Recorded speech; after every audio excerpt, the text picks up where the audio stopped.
Pahirapan ang naging pag-apula sa sunog sa isang warehouse sa Quezon City. 3 ang sugatan. Ang mainit na balita hatid ni James Agustin.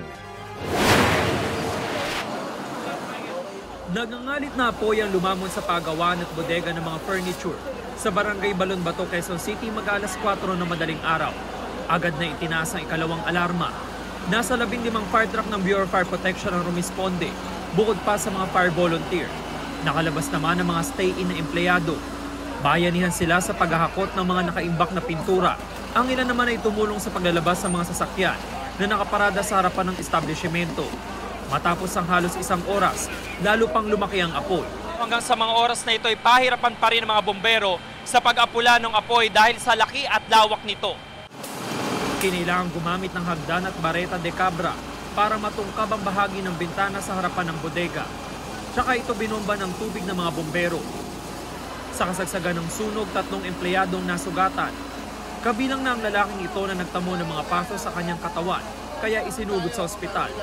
Ang lalaki namang ito ay may mga paso sa balikat at braso. Inilalayan siya sa stretcher ng mga rescuer bago dalhin sa ambulansya. Inabot ng halos 3 oras bago idineklara ang fire under control.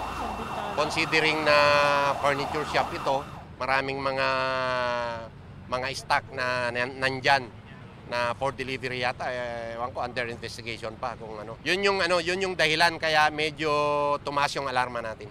Naka-hydrant spotting tayo, magkabilang kalye. Kaya lang yung supply ng tubig natin is mahina. Kaya kami medyo nahirapan kami sa operation, sa pagbomba. Iniimbestigahan pa raw ng BFP ang sanhi ng apoy. Most probably yung pinagmulan daw ng sunog ay ground floor pero under investigation pa kung ano yung sanhi. Alas 7:20 ng umaga nang tuluyang maapula ang sunog.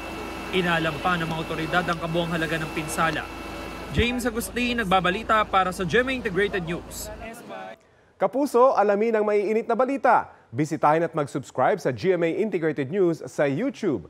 Sa mga kapuso abroad, samahan nyo kami sa GMA Pinoy TV at sa www.gmanews.tv.